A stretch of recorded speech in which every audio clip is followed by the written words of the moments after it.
હવે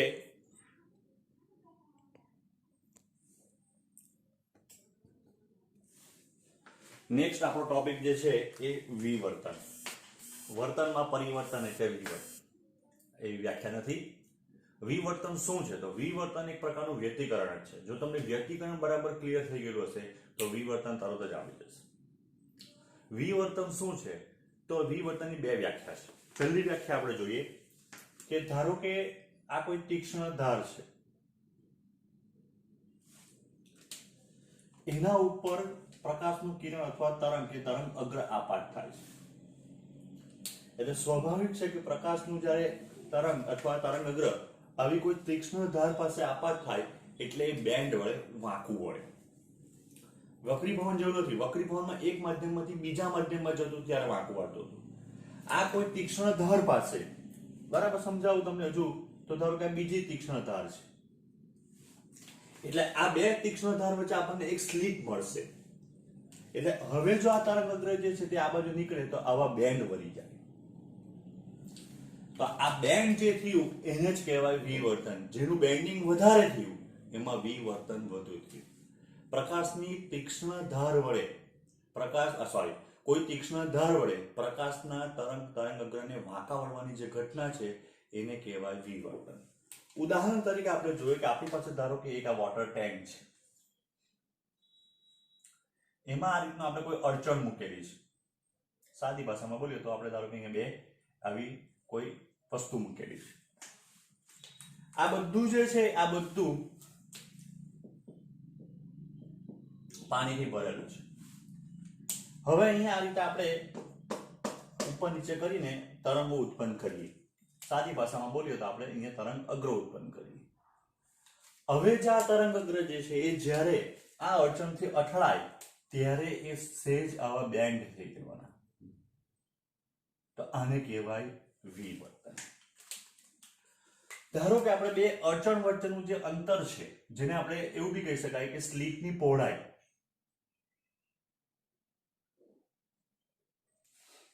બરાબર, આ જે છે ડી, તો અહીંયા આપણે એમ કહી શકાય કે ડી જે છે એ ડી ઇક્વલ્સ ટુ 5 લેમ્બડા. અહીંયા આપણે એમ કહી શકાય કે ડી ઇક્વલ્સ ટુ લેમ્બડા. એટલે બે અડચણ વચ્ચેનું અંતર આપણે ઘણું ઘટાડી દીધું. હવે જો અહીંયા આપણે તરંગો ઉત્પન્ન કે તરંગ અગ્ર ઉત્પન્ન કરીએ તો હવે શું થશે કે એ લોકોનું બેન્ડિંગ જે છે એ વધી જવાનું. બેન્ડિંગ વધ્યું એનો અર્થ એમ થયો કે એ લોકોનું વિવર્તન વધ્યું. અહીંયા આપણે જોઈએ તો લેમ્બડા બાય ડી નો ગુણોત્તર જે છે એ લેમ્બડા બાય ડી નો ગુણોત્તર 1/5 થાય. અહીંયા લેમ્બડા બાય ડી નો ગુણોત્તર 1 થાય. એનો અર્થ એમ થાય કે જેમ લેમ્બડા બાય ડી નો ગુણોત્તર વધુ તેમ વિવર્તન થવાની માત્રા વધુ. બરાબર, કારણ કે જેમ લેમ્બડા બાય ડી નો ગુણોત્તર વધારે હશે તેમ આપણે એમ કહી શકાય, જ્યાં લેમ્બડા એટલે વપરાયેલા પ્રકાશની તરંગ લંબાઈ અને ડી એટલે કોણ, તો ડી એટલે સ્લિટની પહોળાઈ અથવા બે તીક્ષ્ણ અડચણ વચ્ચેનું અંતર. તો એમ કહી શકાય કે આ જ્યારે આ લેમ્બડા બાય ડી નો ગુણોત્તર જેમ વધારે હશે તેમ વિવર્તન થવાની માત્રા વધુ. એટલે તરંગ લંબાઈ મોટી હોવી જોઈએ અને અડચણની અથવા સ્લિટની પહોળાઈ નાની હોય ત્યારે વિવર્તન થવાની માત્રા વધુ છે. આ એક વ્યાખ્યા છે. બીજી વ્યાખ્યા જે છે તે એની એવી છે કે ધારો કે આપણે ટેલિસ્કોપ ભણી ચૂક્યા છે. આ ટેલિસ્કોપનો ઓબ્જેક્ટિવ લેન્સ છે. હવે ટેલિસ્કોપ આપણે જ્યારે જોઈએ અથવા ટેલિસ્કોપનો ઉપયોગ કરીએ તો ક્યારે કરીએ, તો દૂરની વસ્તુ જોવા માટે. તો આ ઘણા દૂર પરથી વસ્તુ પરથી જ્યારે તરંગ અગ્ર આવવાનું, તો જેમ જેમ તરંગ અગ્ર નજીક આવે અથવા આ ઉદ્ગમથી દૂર જાય તેમ મોટું થતું જાય. જ્યારે ઓબ્જેક્ટિવ લેન્સની અંદરથી એ પસાર થાય તરંગ અગ્ર, તો માત્ર તરંગ અગ્રનો મર્યાદિત ભાગ જ એમાંથી પસાર થવાનો. એટલે લેન્સ જે છે આ તરંગ અગ્ર માટે અડચણ તરીકે વર્તે. તો અહીંયા જ્યારે આપણે એમ કહેવાય શકાય કે આ જેનું પ્રતિબિંબ રચાય એ પ્રતિબિંબ જે છે એ રચાય તો ખરું, પણ એની સાથે સાથે એની આજુબાજુ જે છે એ બીજા તમને આવા ગોળાકાર કુંડાળા, સાદી ભાષામાં કુંડાળા જોવા મળે. અહીંયા આપણે ડિટેલમાં ચર્ચા કરવાના છે. બરાબર, એટલે અહીંયાથી જ્યારે આપણે એમ કહીએ કે તરંગ અગ્રનો મર્યાદિત ભાગ દ્વારા નિપજતી અસર એને કહેવાય વિવર્તન. આ એની બીજી વ્યાખ્યા છે. તરંગ અગ્રના મર્યાદિત ભાગ દ્વારા નિપજતી અસર એને આપણે એમ કહી શકાય કે વિવર્તન. હવે બીજું એક આપણે થોડું ડિસ્કસ કરીએ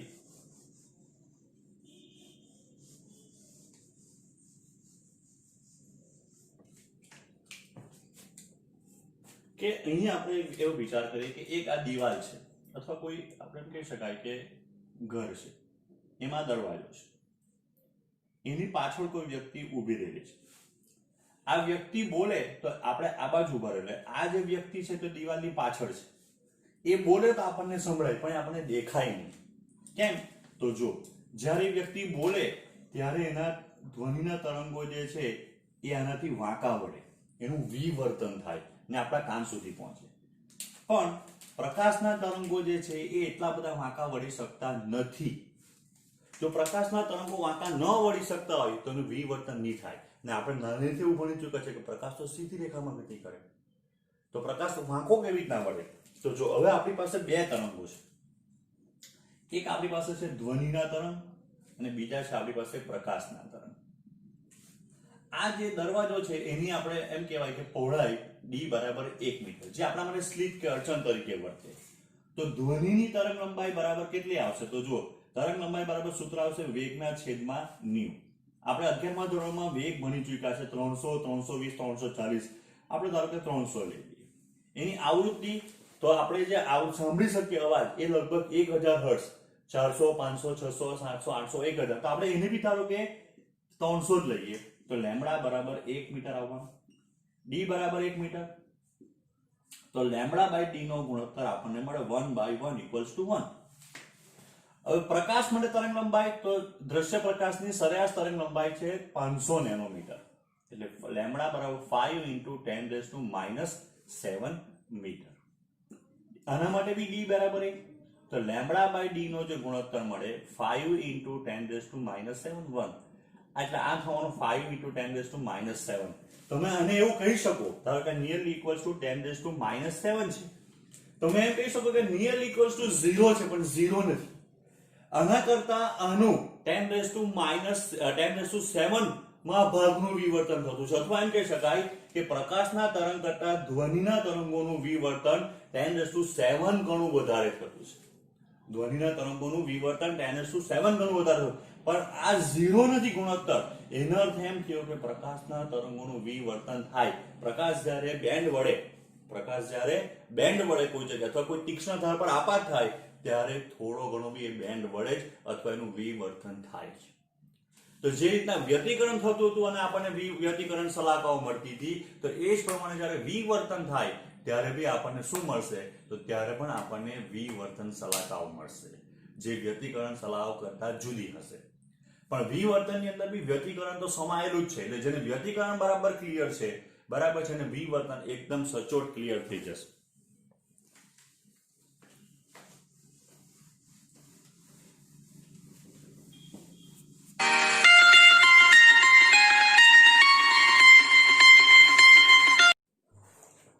હવે વિવર્તનમાં આગળ જોતા પહેલા થોડું વ્યતિકરણ યાદ કરી લે. જો સહાયક વ્યતિકરણ, તો એમાં પદ તફાવતના સ્વરૂપમાં શરત છે કે પદ તફાવત કયા સ્વરૂપનો હોવો જોઈએ? તો n લેમ્બડા, જ્યાં n = 0, 1, 2, 3, 4. વિનાશક વ્યતિકરણ,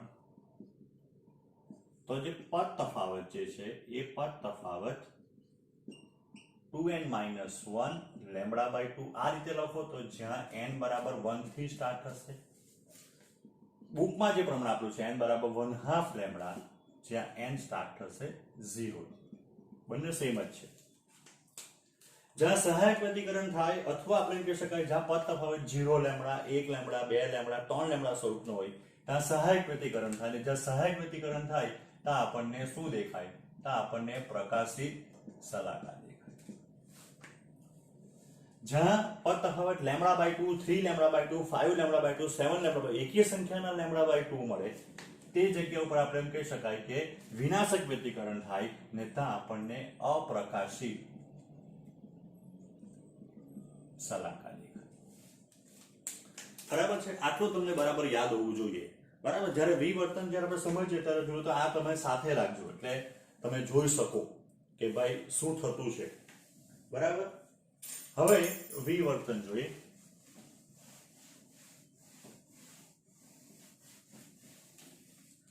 તો બે પ્રકારના વિવર્તન છે. એક વિવર્તન છે જેને કહેવાય ફ્રેઝનલ કે ફ્રેનલ વિવર્તન. વિવર્તન થવા માટે આપણને ત્રણ વસ્તુ જોઈએ. પહેલી વસ્તુ આપણને શું જોઈએ? તો પહેલી વસ્તુ આપણને અડચણ, તીક્ષ્ણ ધાર કે જે વિવર્તન કરે, સ્લીપ જેને આપણે એમ કહી શકાય. બીજું પ્રકાશ ઉદ્ગમ જોઈએ આપણને.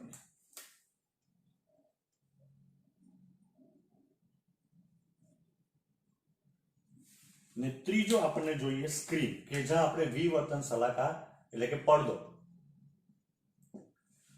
બરાબર છે, તો અહીંયા જો વિવર્તન થાય તો પ્રકાશનું કિરણ વાંકા વળે. બરાબર, તો સ્લિટથી પ્રકાશ ઉદ્ગમનું અંતર અને સ્લિટથી પડદાનું અંતર જો પરિમિત હોય તો તેવા વિવર્તનને ફ્રેનલ વિવર્તન કહેવાય. સ્લિટથી ઉદ્ગમનું અંતર અને સ્લિટથી પડદાનું અંતર પરિમિત એટલે કે ઓછું હોય. બીજી રીતે જો તો જ્યારે આપણે કહી શકાય કે આના ઉપર જે તરંગ અગ્રો આપાત થાય છે એ તરંગ અગ્રો એ સમતલ તરંગ અગ્રો નથી. અહીંયાથી જે તરંગ અગ્રો જતા છે એ બી સમતલ તરંગ અગ્રો નથી. તો આવું જે વિવર્તન થાય એને ફ્રેનલ વિવર્તન કહેવાય. બીજા પ્રકારનું વિવર્તન છે જેને કહેવાય ફ્રોનહોફર વિવર્તન. તો ફ્રોનહોફર વિવર્તનમાં શું છે? તો સ્લિટથી ઉદ્ગમનું અંતર બી અનંત, સ્લિટથી પડદાનું અંતર પણ અનંત. તો અનંત ક્યારે બને? તો અનંતથી જો ઉદ્ગમ હશે, અનંત અંતરે ઉદ્ગમ, તો પ્રકાશના કિરણો સમાંતર આવવાના. એના ઉપર જે સમાંતર કિરણો આપાત થાય એ તો એને અનુરૂપ જે તરંગ અગ્ર આવે એ સમતલ તરંગ અગ્રો થાય. એ કેવા તરંગ અગ્રો થાય? સમતલ. એટલે અહીંયા જે વક્ર તરંગ અથવા ગોળાકાર તરંગ અગ્ર આવતા હતા એની જગ્યા પર અહીંયા સમતલ તરંગ અગ્ર આવે. અહીંથી જ્યારે એ લોકો વાંકા વળે આ રીતે, આને વિવર્તન થયું એમ કહેવાય, ત્યારે બી એમ કહી શકાય કે તરંગ અગ્ર જે છે એ તરંગ અગ્ર સમતલ અને બીજાને સમાંતર જોઈએ. તો આવું જો વિવર્તન થાય તો એને ફ્રોનહોફર વિવર્તન થાય. હવે આપણે ફ્રોનહોફર વિવર્તન ડિટેલમાં ભણવાના છે. તો પ્રેક્ટિકલી કેવી રીતના પોસિબલ છે કે અનંત અંતરે ઉદ્ગમ હોવો જોઈએ અને અનંત અંતરે સ્ક્રીન હોવો જોઈએ, જેથી આ જે શરત છે કઈ? તો સ્લિટ પર આપાત થતા તરંગ અગ્ર અને વિવર્તન પામતા તરંગ અગ્ર જે છે એ સમતલ બને. તો એના માટે શું કરવામાં આવે? તો એના માટે એમ કહી શકાય આ સ્લિટ અથવા અડચણ, એનાથી એક બહિર્ગોળ લેન્સ મૂકીએ. એ બહિર્ગોળ લેન્સના મુખ્ય કેન્દ્ર ઉપર ઉદ્ગમ મૂકીએ.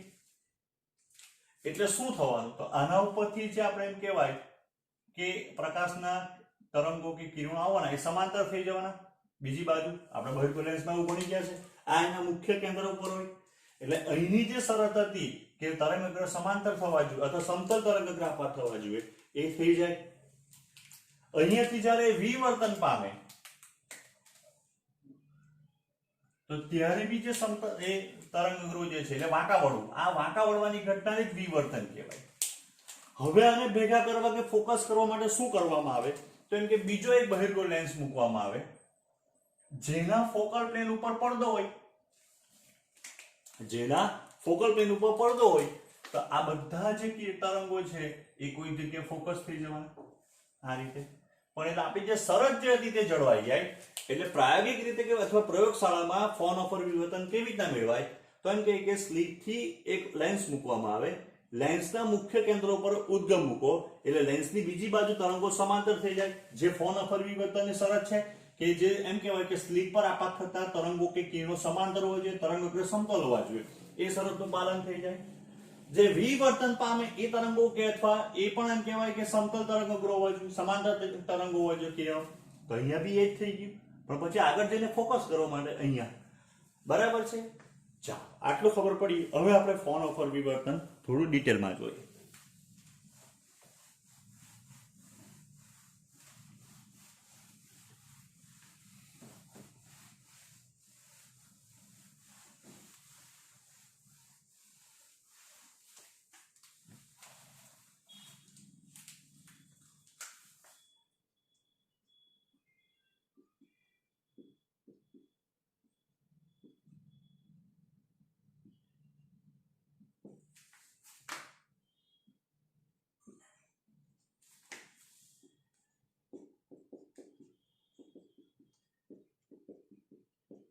ફોન ઉપર વિવર્તનમાં મધ્યસ્થ પ્રકાશિત મધ્યસ્થ એને કહેવાય અધિકતમ.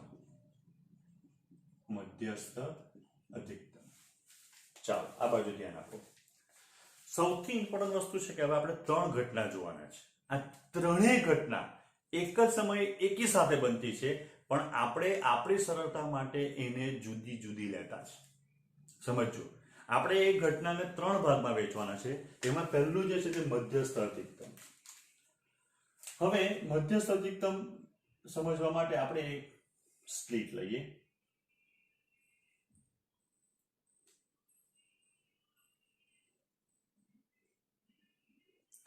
આ તમારા નોટના પાનાની 4 લાઈન છે. 1 2 3 4 બરાબર છે. અથવા જો આપણે એક જ સરખું રાખવું હોય તો આ 6 લાઈન છે. બરાબર. આપણી જે સ્લીટ કે અડચણ જે છે તે એ બી છે. આ બે વચ્ચેનું ડિસ્ટન્સ જે છે ટોટલ એ કેપિટલ સ્મોલ ડી છે. બરાબર, આટલો ખબર પડી. હવે આની ઉપર પ્રકાશના કિરણો અથવા તરંગો આપાત થતા છે. 1 2 3 4 5 જ થઈ.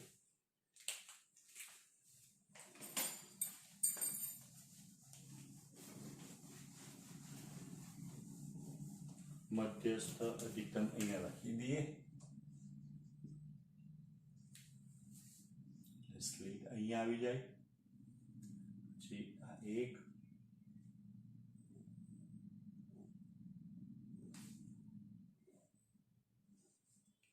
6 બરાબર.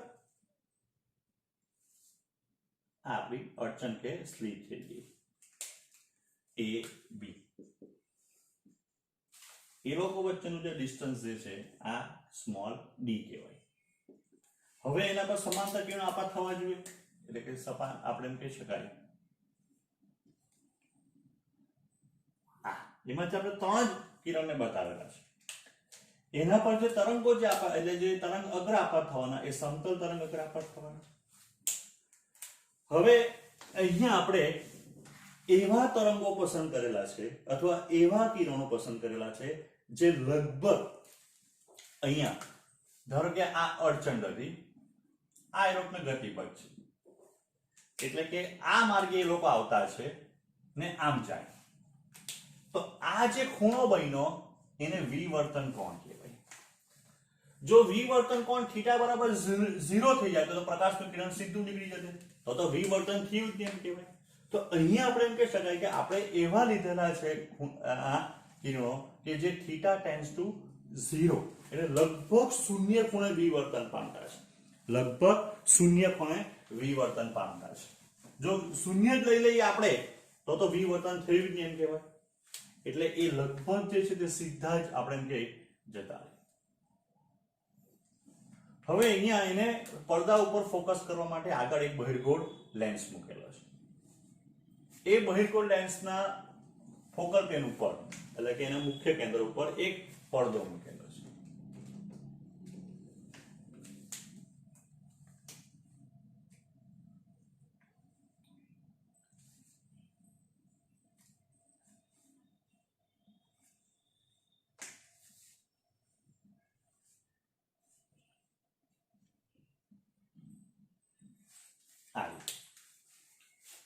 એટલે અહીંયા આપણે એમ કહી શકાય આપણી પાસે 3 તરંગો થઈ ગયા, એ ઓ ને બી.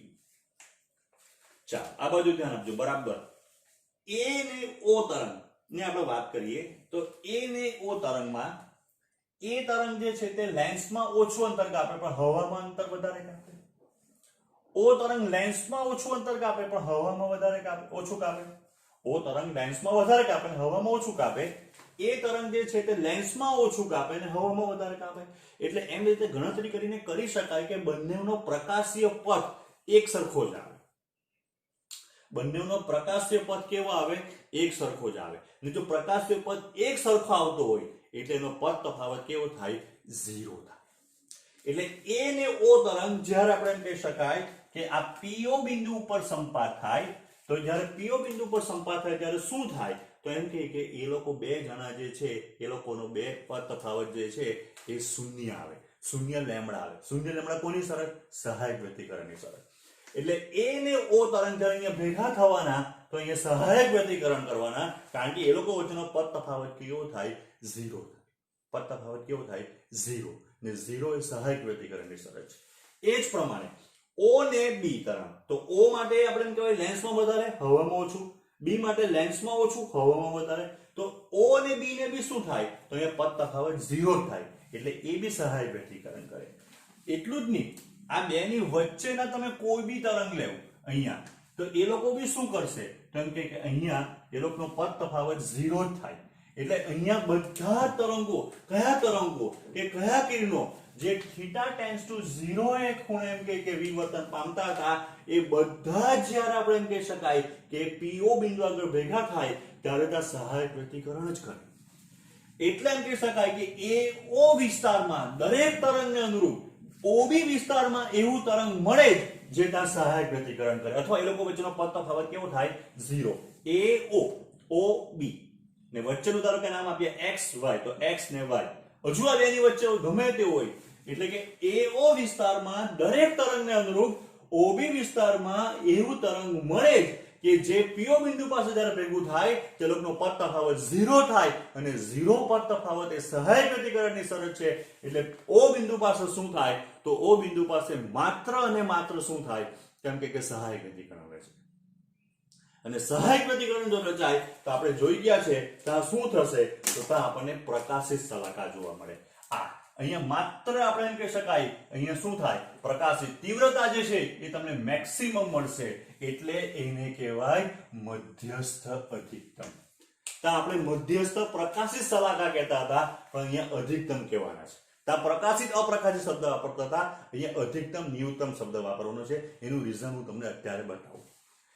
એટલે અહીંયા જે આજે રચાયું એ મધ્યસ્થ અધિકતમ રચાયું પડદા ઉપર. એટલે આ જગ્યા ઉપર પ્રેક્ટિકલી વિચાર કરવામાં આવે તો આ જગ્યા ઉપર આપણને શું મળશે? તો આ જગ્યા ઉપર આપણને પ્રકાશિત શલાકા મળશે, કે જેની તીવ્રતા મેક્સિમમ હશે. એની તીવ્રતા કેવી હશે? મેક્સિમમ. કારણ કે અહીંયા બધા તરંગ જે છે એ સહાયક વ્યતિકરણ કરતા છે. બધા તરંગ શું કરતા છે? સહાયક વ્યતિકરણ કરતા છે. એટલા માટે આપણે એમ કહી શકાય કે અહીંયા દરેકે દરેક તરંગ જે અહીંયા સહાયક વ્યતિકરણ કરે, સહાયક વ્યતિકરણ કરવાથી શું થશે? તો ત્યાં એમ કે પ્રકાશિત શલાકાઓ મળે. એક પણ તરંગની જોડ એવી નથી મળતી જે ત્યાં વિનાશક વ્યતિકરણ કરે. એટલા માટે આપણે એને કહી શકાય કે આની તીવ્રતા મેક્સિમમ છે, આના કરતા બીજી વધારે તીવ્રતા કોઈ મળે જ નહીં, એટલે એને કહેવાય મધ્યસ્થ અધિકતમ.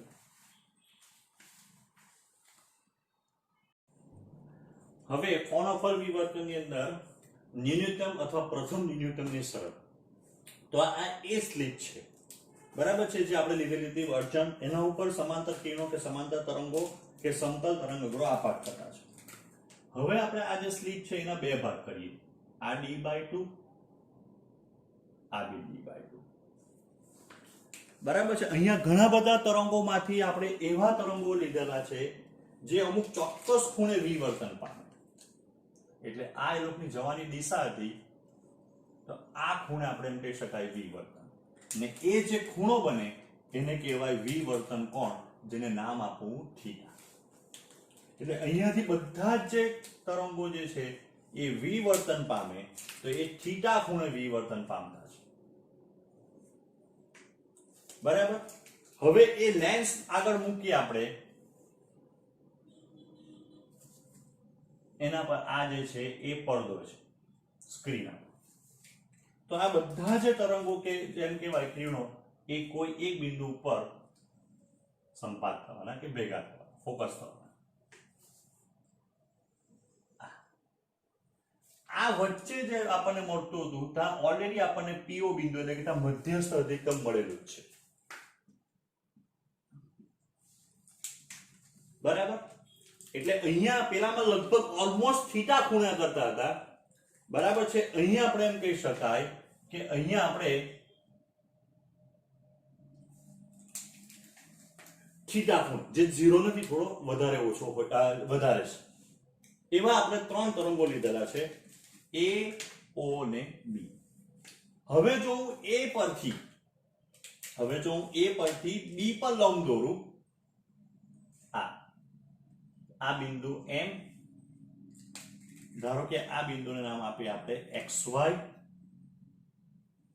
તો હવે આપણે એમ કહી શકાય કે આ જે A Y ને M એ જો તમે કટ કરી દેવું, એમ સીધું કરી દેવું તો આગળની આકૃતિ આવી જાય. બીજી રીતે જોવા જઈએ તો A થી અહીંયા આ જે P1 બિંદુ જે છે એનું અંતર, Y થી P1 બિંદુનું અંતર અને M થી P1 બિંદુનું, A થી P1 નું પ્રકાશીય અંતર, Y થી P1 નું પ્રકાશીય અંતર અને M થી P1 નું પ્રકાશીય અંતર સેમ જ થાય જે આપણે એની આગળ જોઈ ગયા છે તે. આ લંબનો જ અર્થ એવો થાય.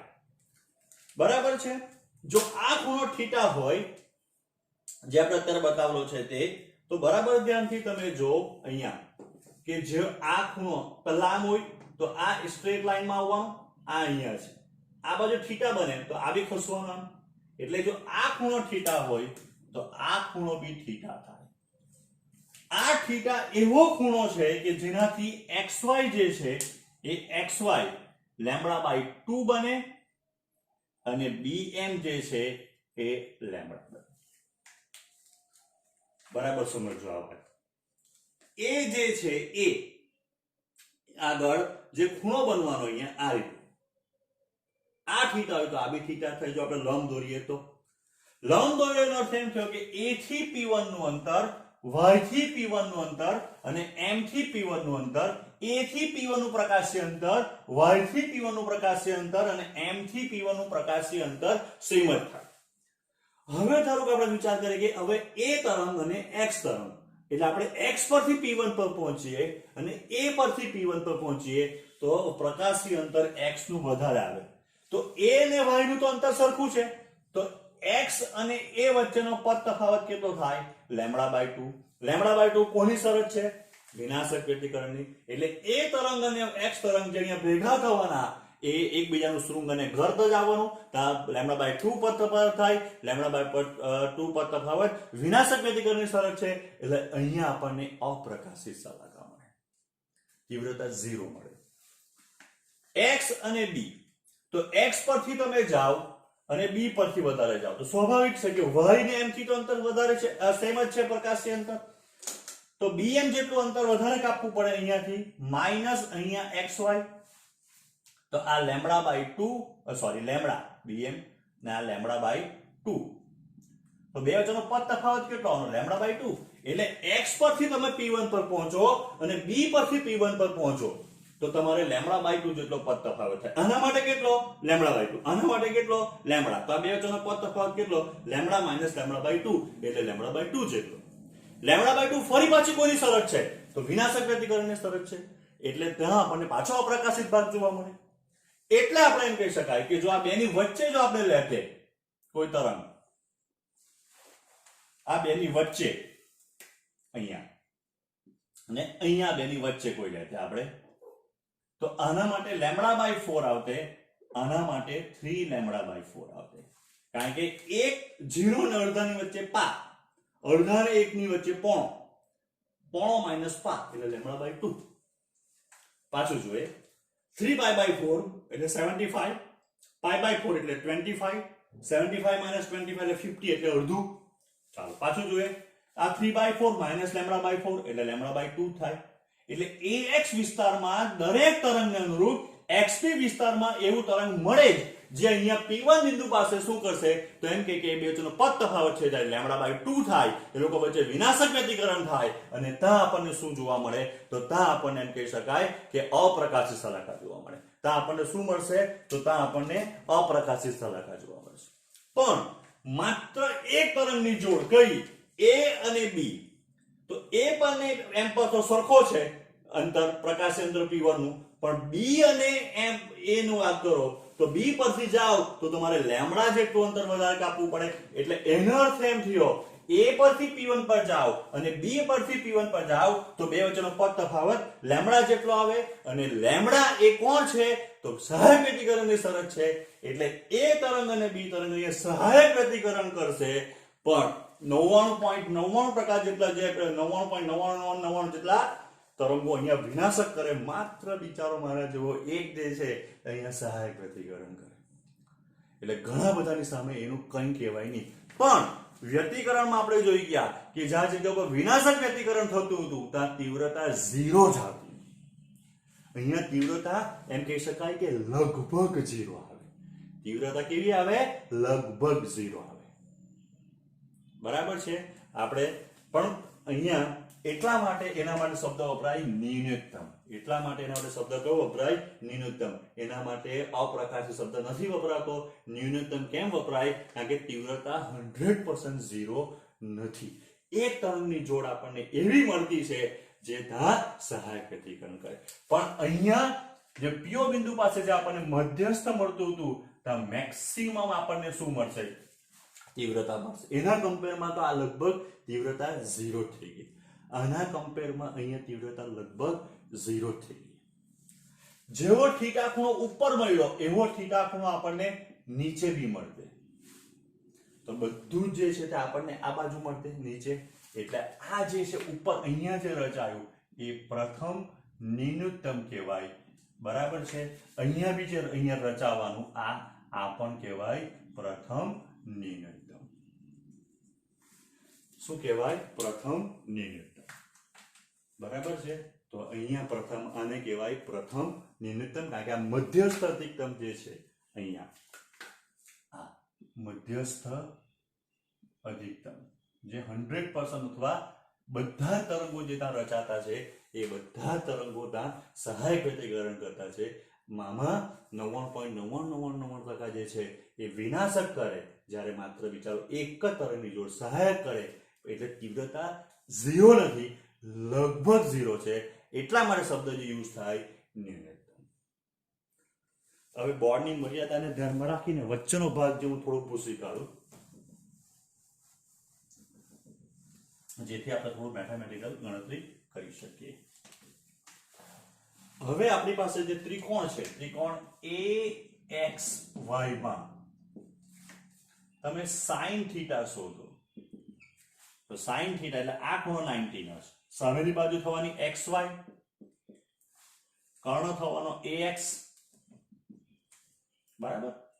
તો therefore sin theta is equals to XY એટલે λ/2, AX એટલે d/2. એનો અર્થ એમ થઈ ગયો કે sin theta equals to λ/d અથવા d sin theta is equals to λ. આ કઈ શરત આવી? તો આ પ્રથમ ન્યૂનતમની શરત આવી. આ શું આવી? પ્રથમ ન્યૂનતમની શરત. બરાબર. હજુ તમારે લખવું હોય કે અહીંયા આપણે લખીએ વ્યાપક રીતે ન્યૂનતમની શરત.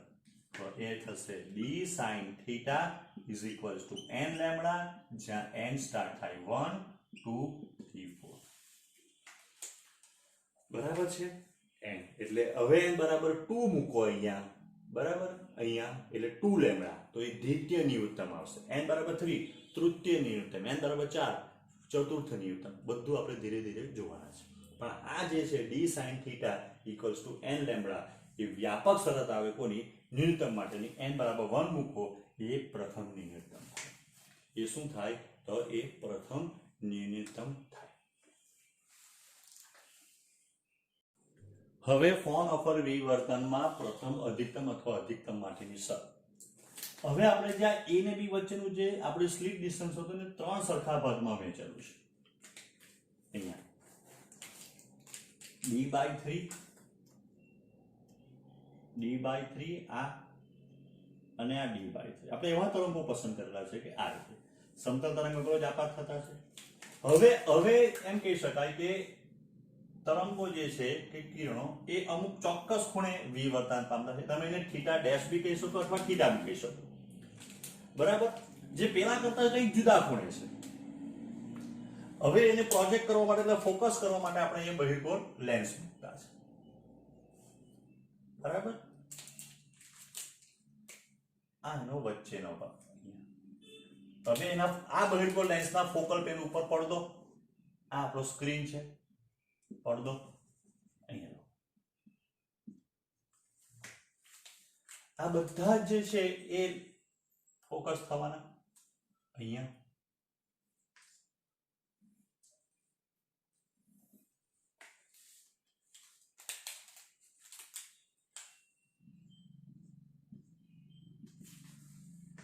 અહીંયા આપણને વચ્ચેના ભાગમાં જે મળતું હતું તે PO બિંદુ, બરાબર છે. પછી આપણને જે મળતું હતું તે P1 મળતું હતું બંને બાજુ, જ્યાં પ્રથમ ન્યૂનતમ રચાતું હતું. હવે આ બધા ભેગા થયા અહીંયા. ચાલો હવે ફરી પાછો આપણે A પરથી B પર લંબ દોરીએ. લંબનું લંબપાત બિંદુ M, બરાબર છે. આ બિંદુ XY, આ બે બિંદુ X ડેશ Y ડેશ, આ ખૂણો થીટા ડેશ. આ થીટા ડેશ એવો ખૂણો છે કે જેથી આ x/2 જે છે તે λ/2 થાય, XY X dash Y dash lambda થાય, અને BM જે છે એ કેટલા થાય તો એ 3λ/2 થાય. બરાબર સમજો. હવે આ ત્રણેય જ આપણે આકૃતિ જોઈ ગયા એ એક જ સમયે રચાતી છે. બરાબર સમજો, આ એક જ સમયે રચાતી છે. હવે A પરથી તમે જાઓ P1 અહીંયા P1 ડેશ પર, Y પરથી જાઓ P1 ડેશ પર, Y ડેશ પરથી જાઓ P1 ડેશ પર, M પરથી જાઓ P1 ડેશ પર. બધાનો પ્રકાશીય પદ જુદો જુદો, પ્રકાશીય પદ સરખો. કાંથી A Y ડેશ ને B, A ને X વચ્ચે તમે જાઓ એટલે A તરંગ અને X તરંગ ભેગા થાય P1 ડેશ પર, ત્યારે એ બે વચ્ચેનો પદ તફાવત λ/2 એટલે વિનાશક વ્યતિકરણ. X અને X ડેશ તો આનો λ/2 આનો λ/2 એટલે X અને X ડેશ તરંગો વચ્ચે જ્યારે ભેગા થાય P1 ડેશ ઉપર ત્યારે પદ તફાવત થાય λ/2, પાછું વિનાશક વ્યતિકરણ. X ડેશ B આ 3λ/2 આ લેમ્બડા, તો 3λ/2 માઈનસ લેમ્બડા એટલે ફરી પાછો λ/2 એટલે X ડેશ B તરંગ અહીંયા ભેગા થાય ત્યારે કેવું થાય તો ત્યારે તો વિનાશક વ્યતિકરણ જ થાય. આ બેની વચ્ચે λ/4, આ બેની વચ્ચે કેટલું આવે λ/4, આ બેની વચ્ચે 3λ/4 ને આ બેની વચ્ચે આ એક છે આ દોઢ છે તો સવા એટલે 5λ/4. તો જો અહીંયા λ/4 3λ/4 આ બે તરંગો જો અહીંયા ભેગા થાય તો λ/2 નો પદ તફાવત એટલે AX વિસ્તારમાં દરેક તરંગને અનુરૂપ X ડેશ વિસ્તારમાં એવું તરંગ મળે જે અહીંયા વિનાશક વ્યતિકરણ કરે. 3λ/4 5λ/2 સવા માઈનસ પોણો એટલે 2λ/2 થાય. એટલે X ડેશ વિસ્તારમાં દરેક તરંગને અનુરૂપ એવું કયું તરંગ X ડેશ B વિસ્તારમાં મળે જે અહીંયા શું કરશે વિનાશક વ્યતિકરણ કરે.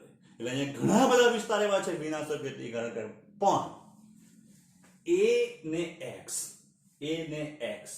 કરવાનું લેમ્બડા. A પરથી જાઓ P1 ડેશ પર અને Y પરથી X ડેશ પરથી જાઓ તો લેમ્બડા જેટલું અંતર વધારે કાપવું પડે. એટલે આ જે વિસ્તાર મળ્યો આ વિસ્તાર કયો AX વિસ્તાર અને X ડેશ B વિસ્તારમાં એવું તરંગ, કારણ કે અહીંયા X અને B જો તો X માટે 3λ/2 ને આમાં λ/2 એટલે B અને X નો તમે જો તો અહીંયા 3λ/2 માઈનસ λ/2 એટલે લેમ્બડા. એટલે આપણે એમ કહી શકાય કે X અને B વિસ્તારમાં દરેક તરંગ એટલે AX વિસ્તારમાં દરેક તરંગ અનુરૂપ X ડેશ B વિસ્તારમાં એવું તરંગ મળે જે ત્યાં સહાયક વ્યતિકરણ કરે, અને સહાયક વ્યતિકરણ કરે એટલે ત્યાં પ્રકાશિત શલાકા જોવા મળે. પણ અહીંયા કયા કયા વિસ્તાર તો અહીંયા આપણે એમ કહી શકાય કે AX X dash X dash અને X ડેશ અને X ડેશ B આ બધા કોણ કરે વિનાશક કરે. બિચારા માત્ર એક જ કોણ AX અને X ડેશ B વિસ્તાર જે છે એ સહાયક કરે. બરાબર, આ કોણ કરવાનું તો આ સહાયક કરવાના. આ લોકો બિચારા વિનાશક ઘણા બધા. બરાબર, હવે જો આપણે વિચાર કરીએ કે PO બિંદુ પાસે વચ્ચે બધા સહાયક, P1 પાસે ઓલમોસ્ટ 99.99 માત્ર બે તરંગ એટલે એક જ તરંગની જોડ સહાયક કરે. અહીંયા બંને મિક્સ આવ્યા પણ તેમાં બી વિનાશક વધારે છે, સહાયક ઓછા છે. બરાબર, એટલે અહીંયા આ જગ્યા ઉપર આપણને 100% શું મળતું હતું સહાયક. અહીંયા થોડુંક આપણને એના કરતા તીવ્રતા ઘટી જવાની. બરાબર, થોડીક તીવ્રતા ઘટી જવાની. તો હવે આપણે જોઈએ તો અહીંયા આપણને શું મળે. હવે અહીંયા તો હવે આપણે એમ કહી શકાય કે આ જે છે આ કહેવાય મધ્યસ્થ અધિકતમ. આ બંને જે આપણને મળ્યા એ પ્રથમ ન્યૂનતમ, જે આપણે આગળ જોઈ ગયા તે. આ જોઈ ગયા પ્રથમ ન્યૂનતમ, બરાબર. અને અત્યારે જે આપણને મળ્યા જ્યાં P1 ડેશ ભેગા થતા છે એને કહેવાય પ્રથમ અધિકતમ. જેવો અહીંયા થીટા ડેશ ઉપર મળ્યો એવો થીટા ડેશ નીચે બી મળે, જ્યાં આપણને P1 ડેશ બિંદુ નીચે બી મળે, કે જ્યાં આપણને કયું રચાશે તો પ્રથમ ન્યૂનતમ. મધ્યસ્થ અધિકતમ જે છે એના કરતા પ્રથમ અધિકતમની તીવ્રતા ઘણી ઓછી થઈ જાય. એની તીવ્રતા કેવી થાય? ઓછી થાય. કેમ? કારણ કે મધ્યસ્થ અધિકતમ જે છે એ મધ્યસ્થ અધિકતમમાં 100% સહાયક પ્રતિકરણ થાય. આમાં આપણે એમ કહી શકાય કે બે વિસ્તારની જોડ એવી છે કે જે વિનાશક કરે, એક વિસ્તારની જોડ એવી છે જે સહાયક કરે. અહીંયા બધા જ વિનાશક, એક માત્ર બે તરંગ સહાયક. એટલે તીવ્ર આને કમ્પેરિઝનમાં એટલે આના કરતા તીવ્રતા આપણે આને માટે વિચાર કર્યો પ્રથમ અધિકતમમાં મધ્યસ્થ કરતા ઓછી, પણ આના કરતા વધારે મળે, જેને કહેવાય પ્રથમ અધિકતમ. હવે આપણે પ્રથમ અધિકતમ માટેની શરત જોઈએ. વચ્ચેનું થોડુંક મારે ભૂસી કાઢવું પડશે.